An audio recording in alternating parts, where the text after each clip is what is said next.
하나님 말씀 우리 함께 보도록 하겠습니다. 오늘 오후에 우리 함께 나눌 말씀은요, 마가복음입니다. 신약성경 마가복음 10장 17절에서부터 22절까지의 말씀을 우리 함께 보도록 하겠습니다.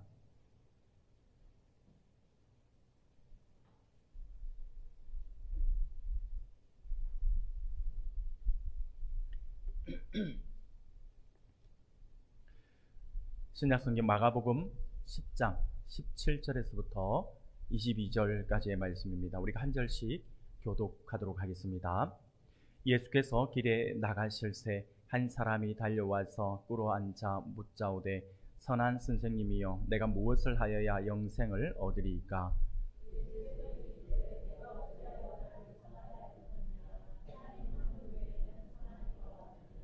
내가 계명을 안 하니 살인하지 말라, 간음하지 말라, 도둑질하지 말라, 거짓 증언하지 말라, 속여 빼앗지 말라, 내 부모를 공경하라 하였느니라.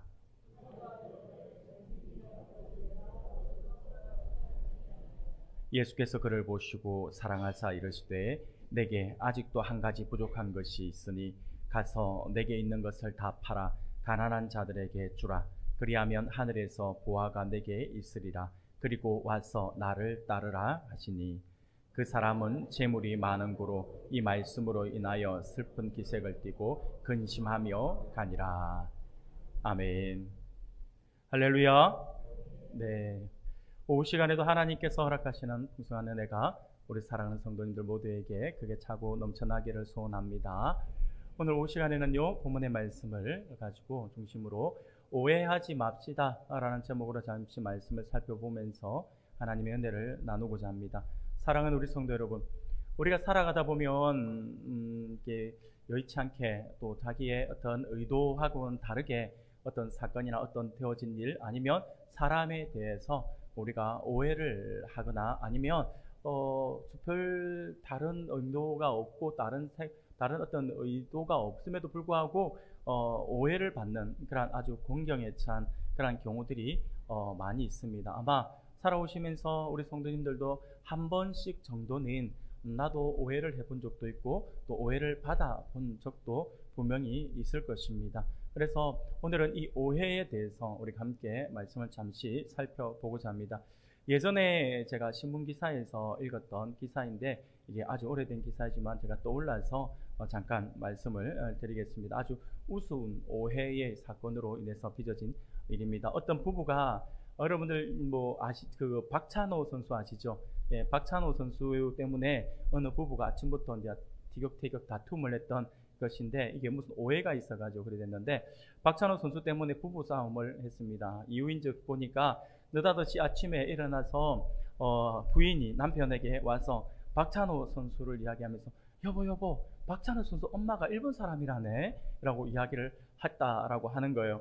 그러니까 이 남자가 듣고 있다가 남자들은 대부분 그때 당시로 박찬호 선수를 다 아니까 깜짝 놀래고 그럴 리가 없는데 박찬호 공주 사람인데 왜 박찬호 선수가 일본 사람이라고 하지? 말도 안 된다 하면서 아내에게 오히려 막 구박을 합니다. 아니 제대로 알지도 못하면서 무슨 박찬호 공주 사람인데 무슨 그러냐면서 막 뭐라 했어요. 그랬더니 아내가 화를 벌떡 내면서 무슨 소리 하냐고, 내가 지금 신문을 읽고 그 신문 기사를 보고 당신에게 이야기를 하는데 왜 당신 나를 무시하느냐 그러면서 화가 나서 당장에 가가지고 그 신문을 들고 온 거예요. 그 신문을 딱 들고 와가지고 신문을 탁 내밀었어요.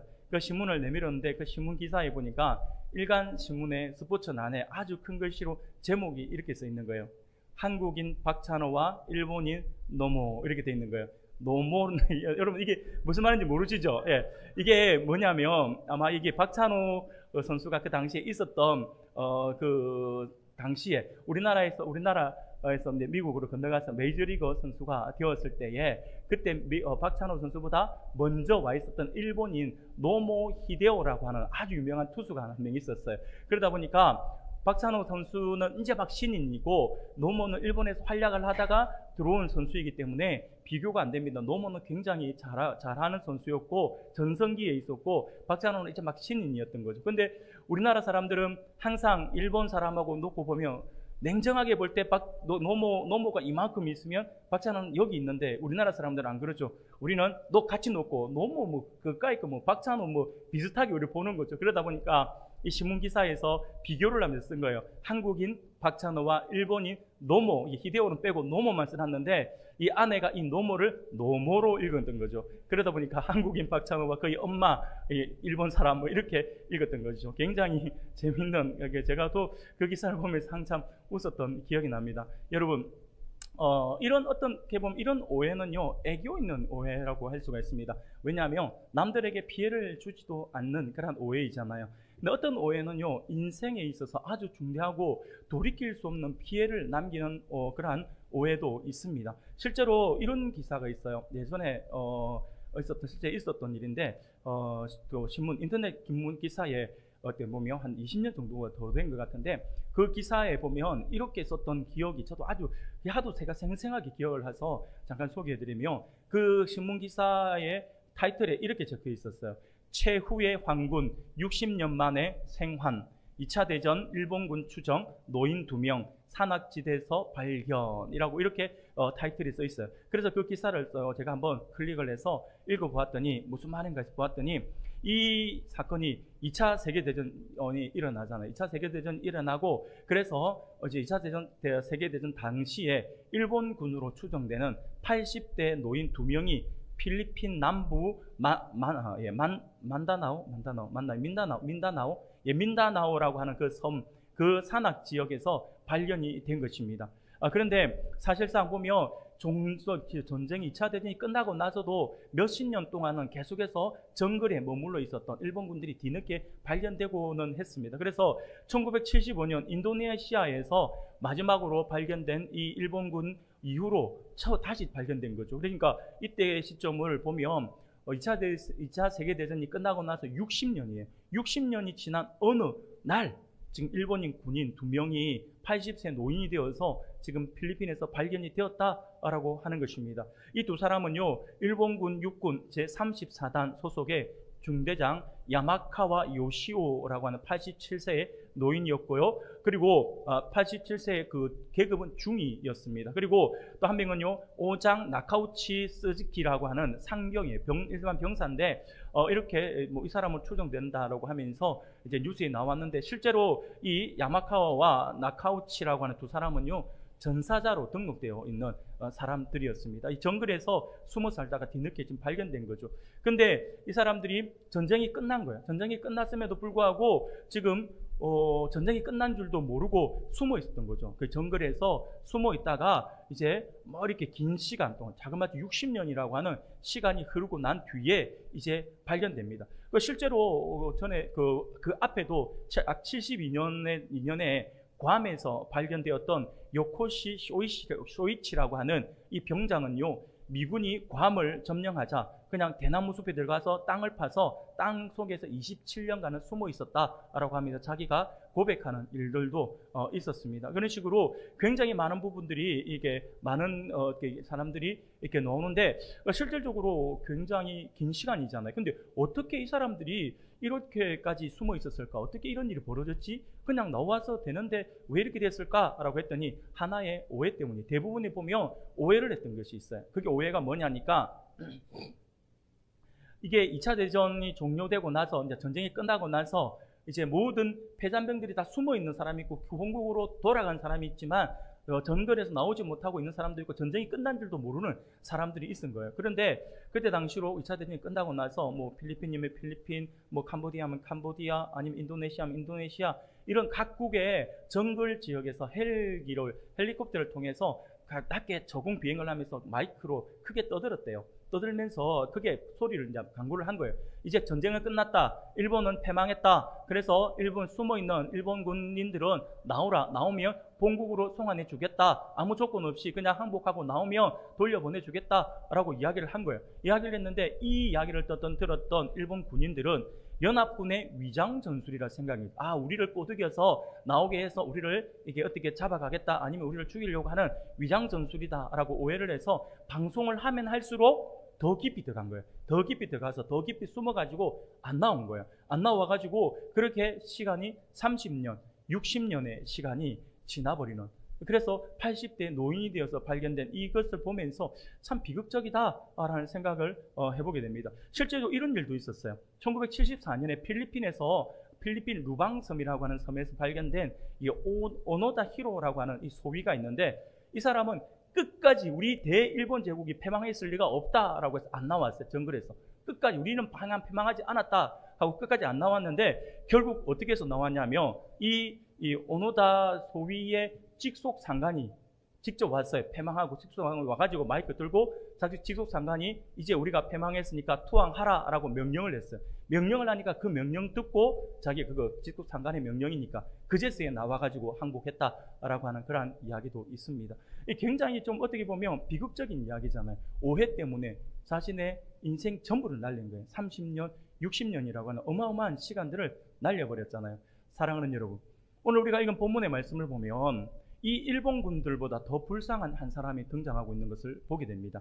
어떻게 보면 앞에서 제가 잠깐 언급했던 이 일본 군인들은요, 자신의 세월을 오해로 해서 이렇게 잃어버린, 그래서 30년이면 안타깝긴 하죠. 그리고 60년이면 더더욱이 안타까운 그러한 시간들을 보내어서 굉장히 안타깝다라는 생각이 들었지만, 그래도 이 사람들은요, 인생의 세월을 이렇게 조금 잃어버린 것으로 끝나지만, 오늘 본문에 등장하는 주인공은요, 오해 때문에 영원한 생명을 잃어버렸다라고 하는 것이 매우 안타깝다라고 하는 것입니다. 오늘 본문을 보면 주인공인 한 사람이 등장하죠. 그 사람을 한 사람이라고 이야기하고, 오늘 17장에 보면, 17절에 보면, 17절 상반절에 보면 예수께서 길에 나가실 새 한 사람이 달려와라고 말씀을 하죠. 한 사람이라고 이렇게 말씀을 합니다. 그런데 마태복음 19장 16절에서는요, 어떤 사람이라고 설명을 해요. 어떤 사람이라고 설명하고, 그리고 마태복음 19장 20절에는 이 어떤 사람을 한 청년이다라고도 표현을 합니다. 그리고 누가복음 18장 18절에서는 이 사람이 사회에 있어 사회적으로 굉장히 엘리트 계층이었다라고 하는 것을 표현하고 있어요. 관리였다라고 이렇게 기록을 하고 있음을 보게 됩니다. 그리고 오늘 본문의 22절 말씀을 보면 이렇게 말씀을 하죠. 그 사람은 재물이 많은 고로 이 말씀으로 인하여 슬픈 기색을 띠고 근심하며 가니라 라고 이렇게 말씀을 합니다. 이 말씀을 통해서 볼 때에 지금 예수님을 맞뵙게 찾아온 이 사람은 젊은 관원이었고 굉장한 부자였다라고 하는 것을 우리가 알 수가 있다라고 하는 거죠. 이 사람은 사회적으로 성공을 거둔 관리였고 부자였음에도 불구하고, 그런데 대부분의 부자가 보이는 모습이 아니라 다른 모습을 보이긴 했어요. 부자가 하나님을 찾는다라고 하는 것은 참 어려워요. 그래서 우리 주님도 부자가 천국에 들어가는 것은 낙타가 바늘길 통과하는 것보다 어렵다라고 말씀을 하실 정도로 부자는요, 우리 주님을 찾는 게, 신앙을 가지는 것이 그렇게 쉽지 않은 것 같아요. 우리가 부자가 되어보지 않아서 잘 모르겠지만 그렇다고 하네요. 그래서 이 부자였음에도 불구하고 근데 이 청년은요, 천국은 가난한 자들이 만들어낸 심리적 보상이며 인간의 내면 속에 존재하는 허구의 나라다라고 이렇게 생각을 하지 않았던 것 같아요. 그는 신앙적인 면에서 진지했고 천국에 대한 소망을 가지고 경건한 자세를 가지고 있었다라고 하는 것은 굉장히 긍정적인 부분이라고 할 수가 있습니다. 그리고 결정적으로 이 사람의 긍정적인 부분은요, 많은 것을 가지고 누리고 있으면서도 자신의 내면에 있었던 그 죄의 문제를 풀 수 있는 올바른 대상인 예수님을 찾아왔다라고 하는 거죠. 자기가 가지고 있는 어떤 그 내면의 어떤 문제를 주님께 가져와서 이분이 해결해 줄 수 있을 거야 라고 하는 믿음을 가지고 지금 그분 우리 주님을 찾아왔다라고 하는 것은 굉장히 긍정적인 부분이라고 할 수가 있습니다. 그리고 놀라운 것은 이렇게 찾아만 온 것이 아니라 우리 주님께 올바른 대상을 찾아왔을 뿐만 아니라 올바른 질문 또한 던졌다라고 하는 것이죠. 이 청년이 예수님께 어떤 질문을 던졌나요? 바로 영생이었어요. 영생에 대한 질문을 했습니다. 인생이 가지고 있는, 우리 인간이 가지고 있는 최고의 문제이죠. 그 최고의 문제를 그가 가지고 와서 지금 주님께 내어놓았다라고 하는 것은 굉장히 긍정적인 어떤 모습이라고 할 수가 있습니다. 그런데 이 관리에 대해서 우리는 참으로 긍정적인 모습을 볼 수 있지만, 그럼에도 불구하고 오늘 본문의 마지막은 비극적인 결말을 맺고 있다라고 하는 것을 우리가 알게 됩니다. 22절이에요. 22절 우리가 같이 한번 읽어봅시다. 같이 읽겠습니다. 성경을 보시고 제가 읽어드리겠습니다. 그 사람은 재물이 많은 고로 이 말씀을 인하여 슬픈 기색을 띠고 근심하며 가니라. 아멘. 사랑하는 여러분, 오늘 본문의 이 말씀을 읽고는 단지 그가 가진 것이 많은 부자였기 때문에 할 수 없이 예수님을 떠났다라고 우리가 생각을 해서는 안 됩니다. 이것은요, 그가 예수님을 등지고 슬퍼하며 떠나간 진짜 이유가 있어요. 단순히 재물이 많다 이 정도가 아니에요. 그가 주님을 떠날 수밖에 없었던 것은 다름이 아니라 오해였습니다. 오해. 이 오해 때문에 그가 떠나갔다라고 하는 거죠. 그러면 이 청년 관리를 예수님으로부터 돌이켜 떠나게 했던 그 오해는 도대체 무엇이었는가라고 하는 것이죠. 그것을 오늘 우리가 함께 살펴보고자 합니다. 아까부터 떠 있네요. 첫 번째로 같이 읽겠습니다. 시작. 그는 예수님이 어떤 분이신지를 오해했다라고 하는 거예요. 그래서 그가 이 청년 관리가 슬픈 기색으로 주님을 떠나가게 했던 이 오해는 바로 예수님이 어떤 분이신지에 대해서 그가 오해를 했어요. 예수님이 누구다라고 하는 건 알고 있었는데 그것은 자기 머릿속에서 생각하는 그 대상으로만 생각했던 거예요. 진짜 예수님을 몰랐던 거예요. 예수님에 대해서 오해를 했던 것이죠. 오늘 보면 17절에 보면 이렇게 말씀을 합니다. 같이 읽겠습니다. 시작. 예수께서 길에 나가실새 한 사람이 달려와서 꿇어앉아 묻자오되 선한 선생님이여 내가 무엇을 하여야 영생을 얻으리이까. 아멘. 여기서 그는 예수님을 선한 선생님이다 라고 이렇게 부르고 있어요. 이 호칭에 대해서 예수님이 어떻게 반응을 보이셨습니까? 그것은 18절 말씀이죠. 18절도 같이 읽겠습니다. 예수께서 이르시되 내가 어찌하여 나를 선하다 일컫느냐 하나님 한 분 외에는 선한 이가 없느니라. 아멘. 사랑하는 여러분, 이 말씀을 우리가 피상적으로 보고서는 예수님은 자신이 선한 분이다 라고 하는 것을 부인하셨다라고 성급하게 결론을 지어서는 안 됩니다. 예수님은요, 사람 가운데 선한 이가 없고 인간의 선함이 구원의 조건일 수가 없으며 자신의 선함을 들고 하나님 앞에 나올 사람은 아무도 없다라고 하는, 나의 선함을 가지고 하나님께로 올 자가 없다라고 하는 것을 구체적으로 꼭 집어서 이야기하는 것은 아니지만 애들로 둘러서 이렇게 예수님이 말씀하신 거예요. 다시 말씀을 드리면 예수님은 이 사람에게 내가 하나님이다 라고 말씀을 하고 싶어 하는 거죠. 나는 선한 선생의 자리에 있자고 온 것이 아니라 내가 바로 구주다라고, 이걸 지금 예수님께서 말씀하고 싶어 하셨다라고 하는 거예요.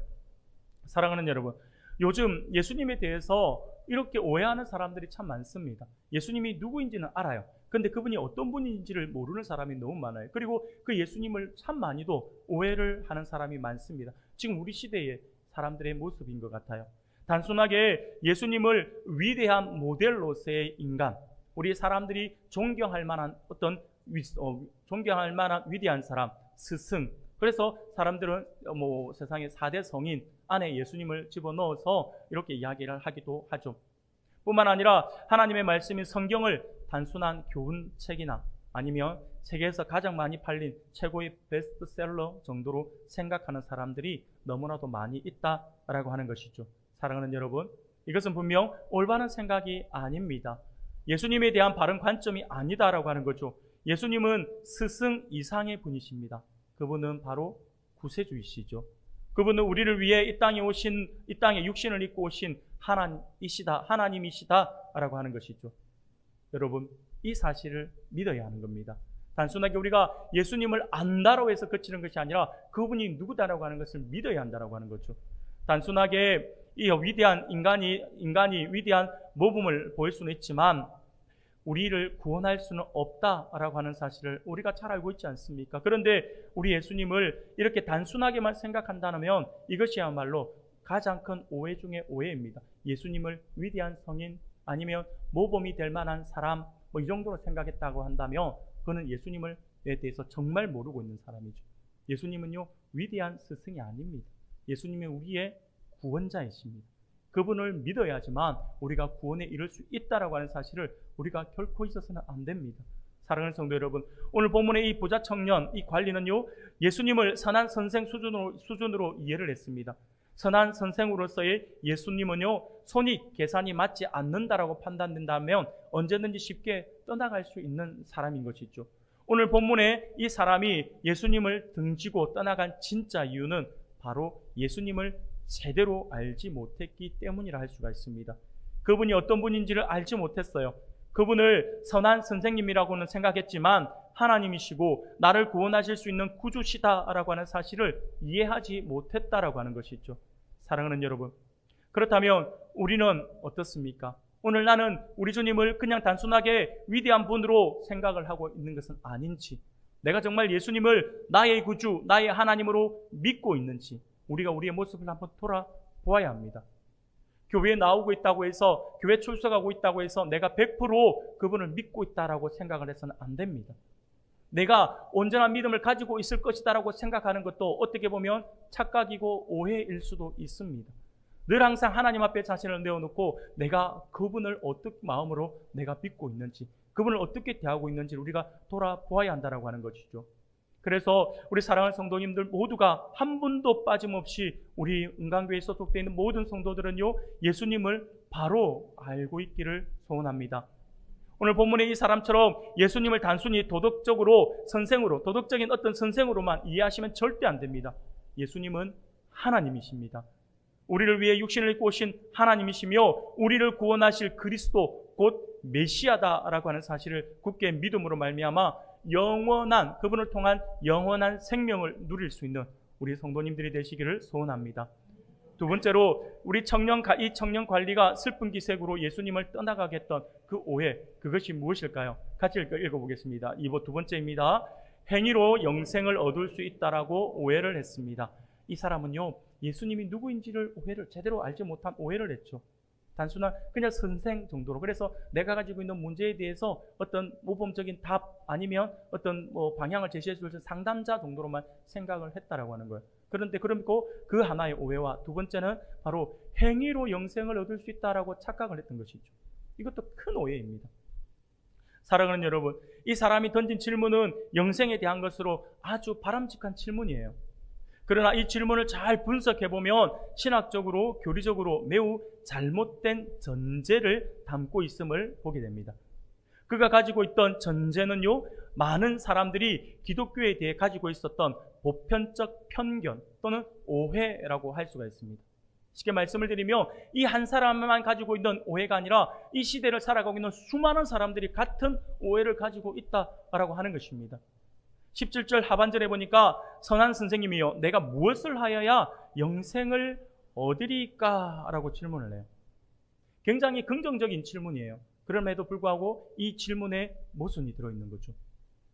바로 영생을 얻기 위해 내가 무엇을 해야 한다, 내가 무엇인가를 해야 한다라고 하는 전제를 깔고 있다라고 하는 거죠.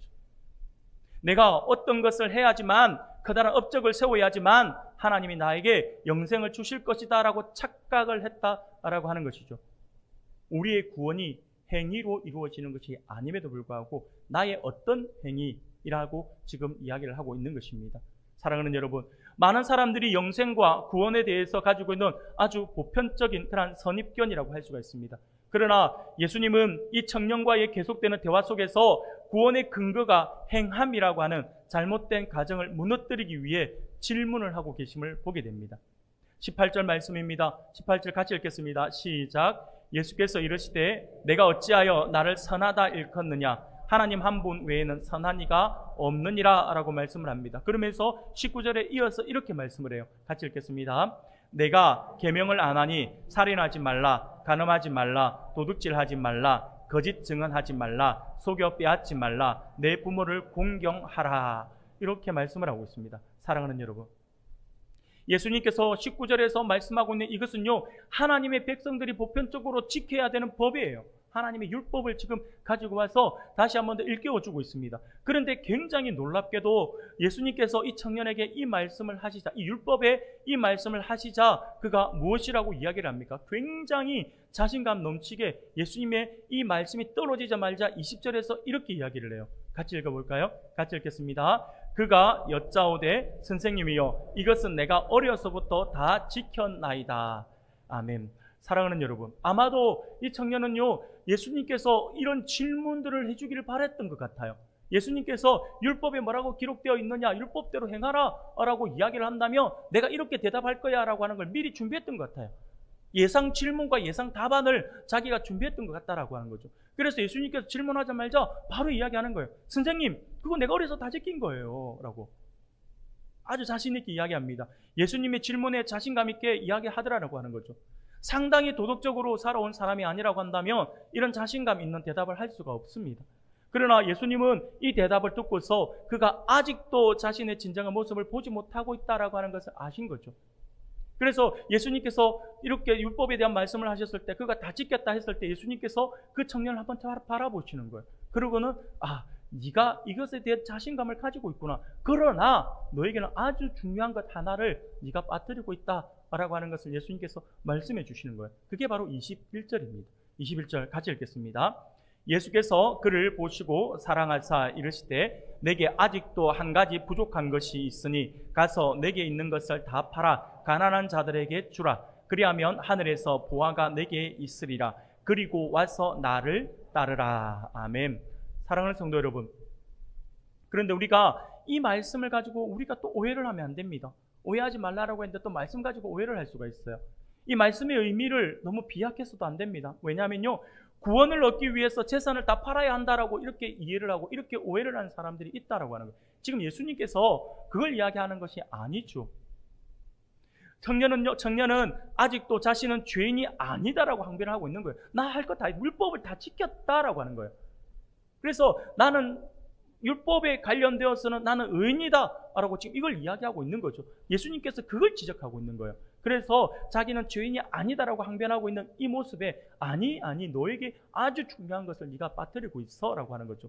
예수님을 구주로 만나기 위해서, 영생을 얻기 위해서는 자신의 죄인됨을 깨달아야 하기에 예수님은요, 그의 아픈 부분을 지금 찌르시는 거예요. 그의 도덕적 자부심에도 불구하고 그가 숨기고 있었던 내면적 갈등의 그 원인, 그를 지배하고 있었던 강력한 삶의 동기 중에 하나, 그것을 예수님께서 보시고 지적하는 거예요. 그러니까 쉽게 말씀을 드리며, 이 청년은요, 가진 것이 많은 부자였어요. 그럼에도 불구하고 평소에 가지고 있는, 보편적으로 가지고 있는 부자들이 가지고 있는 그 마음을 그가 가지지 않고 영생에 대한 부분을 고민하는 거예요. 그러면 영생에 대한 고민을 이 친구가 하게 된 이유가 뭐냐니까, 자기의 많은 재산들로 인해서도, 그것으로 인해서도 내가 무언가를 다 이루지 영생이라고 하는 부분들에 대해서 자유함을 누리지 못했다라고 하는 게 되는 거죠. 그런데 이 재산이 많아, 이게 혹시나 걸림돌이 되는 것은 아닐까라는 생각에 할 수 있는 대로 율법을 어렸을 때부터 다 지켜왔던 것이죠. 그럼에도 불구하고 이 내면에 가지고 있었던 그 문제들을 해결하지 못하니까, 속 시원하게 답을 얻지 못하니까 예수님께서 뭔가 답을 주실 거야 라고 하면서 예수님에게 찾아온 거예요. 그런데 이 찾아온 것은 이 친구가 답을 알고 있어요. 답을 알고 있음에도 불구하고 그 답을 자기가 애써 외면해 왔던 거죠. 그게 무엇인가 라고 하면 바로 재물에 대한 탐심이었다라고 하는 거죠. 재물을 내려놓지 못하는 그의 탐심, 그것을 자기가 숨기고 있는 거예요. 근데 예수님께서 그를 보니까 그것을 예수님께서 아셨다라고 하는 거죠. 그래서 지금 그 부분을 이야기하는 것입니다.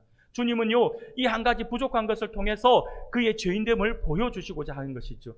단 하나의 계명을 파기하는 것, 단 한 번의 거짓말로도 우리는 하나님 앞에 죄인이고 하나님의 진노를 피할 수 없다라고 하는 사실을 가르쳐주고 있는 것입니다. 쉽게 말하면 이 청년에게 이야기를 한다면, 모든 율법을 자기가 다 지켜왔어요. 하나님이 율법 앞에서 나는 의인입니다라고 이야기할 정도로 의인이에요. 그러나 율법 가운데서도 단 하나를 범해도 그는 죄인이다라고 하는 거죠. 그것이 무엇이냐니까 탐심을 버리지 못했다라고 하는 사실입니다. 사랑하는 여러분, 우리는 모두 죄인이죠. 그렇기에 결코 사람은 사람을 구원할 수 없고 하나님만이 우리를 구원하실 수 있으십니다. 아무리 능력이 있고 돈이 있고 실력이 있어도 자신의 모든 것으로 최선을 다하는 삶을 살아도 사람은 결코 사람을 구원할 수가 없습니다. 그리고 우리의 자선 행위도 이웃을 구원할 수가 없어요. 우리는 타인을 동정할 수는 있을지는 모르겠지만, 그래서 일시적으로 도움을 줄 수 있을지는 모르겠지만 사람의 영혼을 구원할 수는 없습니다. 하나님만이 사람을 구원하실 수가 있는 것이죠. 사랑하는 여러분, 우리 인간의 어떠한 행위도 구원으로 인도할 수 없다라고 하는 사실을 우리가 결코 잊어서는 안 됩니다. 우리의 힘과 우리의 능력과 우리의 어떤 재산 아니면 나의 어떤 선행으로 구원이 이루어지는 것이 아니다라고 하는 거죠. 그래서 성경은 구원은 인간의 행위에 근거를 두는 것이 아니라 하나님의 지극하신 선물로 우리에게 주신 것이다 라고 분명하게 말씀해 주고 있는 것이죠. 에베소서 2장 8절과 9절 우리가 같이 한번 읽어볼까요? 같이 읽겠습니다. 너희는 그 은혜에 의하여 믿음으로 말미암아 구원을 받았으니 이것은 너희에게서 난 것이 아니요 하나님의 선물이라. 행위에서 난 것이 아니니 이는 누구든지 자랑하지 못하게 함이라. 아멘. 사랑하는 여러분, 분명히 하나님께서 이렇게 말씀을 주시고 있는 거죠. 영생, 곧 우리의 구원은 인간의 행함을 통해서 얻는 것이 아니라 하나님께서 진노와 저주를 받아 마땅한 나에게 예수 그리스도를 통해서 선물로 주신 것이다 라고 하는 것입니다. 이것이 복음이에요. 우리의 어떤 행위나 우리의 어떤 선행으로 구원을 받는 것이 아니라 오직 믿음으로 구원을 받는다라고 하는 것이 얼마나 쉬워요. 얼마나 쉬워요. 만약에 여러분들 그렇게 한번 생각해 볼까요? 내 평생에 내가 영원한 천국을 가기 위해서, 영생을 얻기 위해서 내 평생 이 땅에 살아가면서 100명을 전도해야 된다라고 한다면 여러분 구원받기 위해서 100명 전도 안 하겠습니까?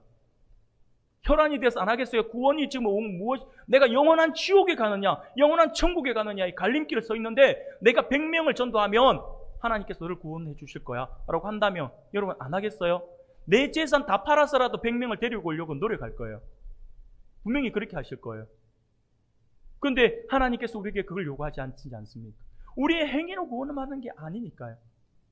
믿음으로 구원받는 거잖아요. 얼마나 쉬워요. 이 쉬운 것이 우리에게 주어져요. 이게 복음인 거죠. 복음은요 절대 어려운 게 아니에요. 복음은요 말 그대로 기쁜 소식이에요. 하나님께서 우리에게 구원을 선물로 주셨다. 이게 복음인 거죠. 그래서 로마서 6장 23절 여러분들 잘 아시는 말씀이에요. 이게 여러분 보면 제가 일부러 저기 가운데 은사에 선물을 넣었어요. 자, 그러면 일단 선물은 빼고 원래 말씀을 가지고 우리가 한번 읽어볼까요? 같이 읽겠습니다. 시작. 죄의 삭은 사망이요 하나님의 은사는 그리스도 예수 우리 주 안에 있는 영생이니라. 아멘. 하나님의 은사의 선물이에요. 선물. 그래서 죄의 삭은 사망이요 하나님의 선물은 그리스도 예수 우리 주 안에 있는 영생이라고요. 이게 하나님께서 우리에게 선물로 주신 거예요. 얼마나 기뻐요. 이게 복음이잖아요. 사랑하는 여러분, 우리는요 선물을 어떻게 받습니까? 선물을 어떻게 받아야 하는 거죠? 이렇게 질문하면 굉장히 어려워요. 아이들에게 이런 질문하면 선물을 어떻게 받으면 되죠? 그냥 주세요 하면 되는 거잖아요. 어른들은요 고민을 해요. 제가 이런 질문을 던지면 뭔가 있는 것 같은데, 목사님이 이런 거 물어보는 게 뭔가 트릭이 있는 것 같은데 막 이런 생각을 한다라고 하는 거죠. 여러분, 선물 받는 것은 방법이 따로 없어요. 그냥 감사히 받으면 되는 거예요. 선물을 제일 잘 받는 사람은 바로 앞서 말씀을 드린 것처럼 아이들이에요. 아이들은요 선물 아무런 생각 없이 주면 주는 대로 너무 좋아요. 크든 작든 선물 자체를 너무 좋아해요. 그래서 어떤 아이들은요 빨리 받으려고 손을 내밀고 있잖아요. 손을 내밀어 빨리 주세요 하고 있는 거잖아요. 크든 작든 상관없이 아이들은요 선물을 자체를 굉장히 좋아하죠. 그냥 선물이라고 하면 다 좋아합니다. 물론 예전하고 오늘날하고는 좀 많이 달라가지고 예전에는 선물을 준다면 그냥 그렇게 다들 좋아했는데 제가 어릴 때도 그랬던 것 같아요. 제가 어릴 때도 교회에서 아니면 학교에서 뭐 운동회를 한다든지 해서 뭐 달리기 1등하면 야 연필 몇 자로 주고 공책 몇 자로 주고 막 그러면 엄청 좋아했거든요. 운동회가 공책 10건 받았다 그러면 막 하고 막 자랑하고 막 그랬던 것 같은데 요즘에는 학교에서 운동회 하면서 공책 주면 애들 짜증냅니다. 그냥 뭐 이런 거 주냐고 막 그랬었고 막 주일학교 아이들 가르치다 보면 요즘 아이들 옛날에는요 조금 한 것만 줘도 흡스럽고 감사했는데 막 요즘에는 막 주면은 막 그거 별로 저 그거 안 먹어요 이런다니까요. 아 참네. 얘가 뭘 줘야 될지. 왜 어쨌든 아이들은 순수한데 요즘 아이들 다는 그런 거 아니에요. 다는 모두가 그런 게 아니라 한 번씩 가다가 꼭 영악한 아이들이 있어요. 계산적인 아이들이 있어요. 웬만한 선물에는 감동을 안 받는 아이들이 있습니다. 얼마 전에 제가 어떤 인터넷 기사를 통해서 기사를 하나를 보았는데 아주 재미가 있어가지고 이 선물에 관련돼가지고 재밌는 기사가 하나 떠가지고 제가 웃었던 기억이 나서 잠깐 소개하면요. 초등학교 학생이 학교에서 시험을 쳤어요. 학교에 시험을 치는데 그 시험 답안이 너무 선생님이 재미있었던지 이 아이의 실명을 빼고 아이의 답안을 인터넷으로 올린 거예요. 그 질문이 뭐였냐니까 옆집 아주머니께서 귀한 선물을 가지고 와서 주셨을 때 우리는 무엇이라고 대답을 해야 하나요? 라고 질문한 거예요. 그 선생님이 너무 친절하게 5글자로 적어보세요 라고 쓴 거예요. 정답이 뭘까요? 예, 당연히 감사합니다예요. 선생님이 답은 감사합니다예요. 근데 감사합니다를 가지고 인터넷에 올리진 않았겠죠. 이 아이가 뭐라 썼냐면 이렇게 썼어요. 뭐 이런 걸 다. 제가 이게 한 번씩 하다가 영악한 아이들이 한 번씩 있어요. 그래서 이렇게 예, 그런 식으로 아이들이 좀 답안을 재밌게 이게 쓴 것 같은데 뭐 이런 걸 다라고 써가지고 막 빵 터졌던 기억이 납니다. 사랑하는 여러분, 이처럼 어떤 특별한 이렇게 좀 독특한 사고를 가지고 있는 아이들이 아니라고 한다면 아이들은요 순수함을 가지고 있죠. 그래서 선물의 크기, 선물 자체의 크기의 어떤 부분에 감동을 하는 것이 아니라 선물 자체에 감동하면서 받는 경우들이 대부분입니다. 그런데 어른들은 그렇지 않잖아요. 어른들은 선물을 받으면 우리는 무슨 생각해요? 뜬금없이 갑자기 누가 나에게 선물을 줘요. 그럼 우리는 어떻게 합니까? 아이고 감사합니다 라고 받나요? 아니에요. 아이들은 감사합니다가 되는데 우리는 어떻게 하냐면 이 선물 딱 준과 동시에 순간 뭐지? 이거 왜 나한테 왜 주지? 이 시점에 나한테 왜 주는 거지? 나한테 뭐 청탁하려고 하나? 뇌물? 아니면 또 다른 어떤 불순한 의도가 있는 거 아니야? 우리는 일단은 어른들은 의심부터 합니다. 이 뇌물이 어떤 의미인지를 생각하면서 고민을 하게 되는 거죠. 그래서 굉장히 선물을 받았을 때 감사하는 마음이 좀 떨어지는 것이 인간의 모습인 거죠. 사랑하는 여러분, 그래서 우리 예수님은요 순수한 마음을 원하시는 거죠. 그래서 어린아이와 같은 자가 하나님 나라에 들어갈 것이다 라고 말씀을 하는 것입니다. 아이들의 순수함을 예수님께서 높이 산 것이죠. 사랑하는 여러분, 오늘 본문의 이 청년에게는요 어린아이와 같은 순수함이 없었던 것입니다. 그는 자신 안에 있는 행함의 부조리를 알면서도 여전히 자신의 행위를 의존하고 있었던 것이죠. 무엇인가를 해야 하지만 내 전 재산을 내어놓을 수 없다라고 생각을 하자 그는 예수님 곁을 떠날 수밖에 없었다라고 하는 것이에요. 세 번째로 이 청년 관리가 슬픈 기색으로 예수님을 떠나가게 했던 그 오해는 마지막 세 번째 어떤 오해냐면 이런 오해입니다. 같이 읽겠습니다. 시작. 인생의 우선순위에 대한 오해가 있었다라고 하는 거예요. 사랑하는 여러분, 굉장히 중요한 부분입니다. 우선순위다라고 하는 것은요, 무엇이 가장 중요한지 정하는 것이잖아요. 행복은 우리가 가만히 생각해 보면 행복이라고 하는 것은요, 올바른 우선순위를 따라 살아가는 삶의 자리에서 반드시 만나게 됩니다. 그렇다면 불행은 왜 올까요? 그것은 쉽게 말하면 반대로 생각하면 되겠죠. 우선순위를 혼동하는 것에서부터 불행이 시작된다라고 하는 것입니다. 오늘 본문의 청년은요, 우선순위를 혼동했습니다. 그는 분명 영생을 얻는 것이 자신의 우선순위상에 중요하다라고 생각을 하고 예수님께 나아온 것입니다. 예수님에 대한 관심도 있었고요, 영생을 얻고자 하는 진지한 관심도 그가 가지고 있었어요. 그러나 사실 이 청년에게는 영생에 대한 관심보다도 그를 더욱 강하게 지배하고 있는 것이 있었어요. 그것은 다름이 아니라 재물에 대한 탐심이었다라고 하는 거예요. 결국 우선순위에 있어서 예수님과 영생의 문제가 밀려났다라고 하는 것입니다. 사랑하는 여러분, 이 청년은요, 재물을 위해서 영생을 포기할 수는 있었어도 영생을 위하여 재물을 포기할 수는 없었던 것입니다. 이것이 잘못된 우선순위를 정하는 사람들이 보여줄 수 있는 전형적인 모습이다라고 하는 거예요. 하나님이 우선순위인 사람은요, 하나님께 예배하고 하나님 앞에 드리는 예물이라든지 하나님께 드려야 될 시간들을 절대로 바꾸지 않습니다. 왜? 그것이 우선순위니까요. 내 인생의 목적이 하나님이시니까요. 그러니까 내가 그분을 위해 살아가니까 내가 쓰는 이 시간, 내가 쓰는 물질, 나의 모든 열정, 젊음, 이 모든 것들이 그분께 맞춰져 있어야 돼라고 생각을 하는 거예요. 그러나 하나님이 우선순위가 아닌 사람은요, 어떻게 될까요? 재물이 우선순위가 되면 어떻게 될까요? 재물을 위해서 하나님을 희생시키는 거예요. 재물을 위해서 하나님을 포기할 수가 있어요. 마찬가지죠. 학생들에게 있어서는 학업일 수도 있고요. 부모님들에게 있어서는 자녀가 될 수도 있고요. 또 직장인들에게 있어서는 직업이 될 수도 있고요. 또 우리 청년들에게는 그것이 이성의 어떤 대상일 수도 있어요. 정말 중요한 것은 뭐냐면 다 중요하죠. 그러나 우선순위. 여러분들이 지금 나의 우선순위 뭘까? 한번 혼동되는 분들도 있을 수 있어요. 그렇다면 여러분들이 한번 스스로 고민해 보시면 돼요. 어떻게 고민해 보시냐면 어떤 두 가지를 가지고 있다라고 생각할 때 이 두 가지 가운데 내가 여기 있어서 둘 다 중요한데 어떤 게 우선순위일까라고 생각이 들었을 때에 내가 A라고 하는 것을 가지고 있고 B라고 하는 것을 가지고 있을 때에 내가 A를 위해서 B를 희생할 수 있는가 아니면 B를 위해서 A를 희생할 수 있는가를 보면 우선순위가 정확하게 정해집니다. 내가 예를 들어가 하나님이냐 나의 자녀냐라고 고민을 해요. 그런데 하나님이 우선순위인 사람은요, 자녀의 어떤 신경을 쓰겠죠. 자녀를 사랑하는 신경을 쓰겠죠. 그러나 하나님 앞에 드려질 시간들을 다 버리고 자녀를 위해서 일을 하지는 않아요.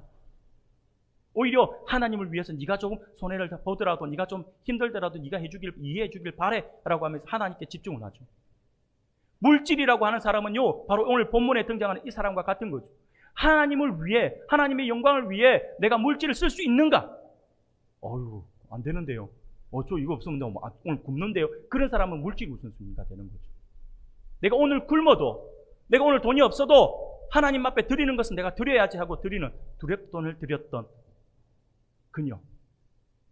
예수님은요, 그가 가장 많이 헌금한 것으로 인정하시잖아요. 왜? 하루 생활비를 드린 거잖아요. 뭐 먹을지를 고민을 안 했어요. 왜? 하나님께 드리는 거니까요. 우선순위가 정확했다라고 하는 거죠. 이 청년은요, 우선순위가 정확하지 않았어요. 죄송합니다. 우선순위는 정확했어요. 그러나 하나님이 우선순위가 아니었어요. 영생을 찾으려고 오긴 왔지만 그가 영생보다 자기의 재물에 대한 탐심이 우선순위였다라고 하는 것을 그가 모르고 있었던 거죠. 착각하고 있었던 거죠. 오해를 하고 있었던 것입니다. 나는 영생을 위해서 모든 것을 희생할 수 있고 그것이 우선순위일 거야 라고 착각을 하고 있었던 거죠. 그런데 결정적으로 예수님께서 딱 제시해 주시잖아. 너희의 많은 재물을 팔아서 가난한 사람들에게 나누어 주고 너는 나를 따르라 했을 때 고민하는, 슬픈 기색을 하면서 돌아서서 가버리는 거죠.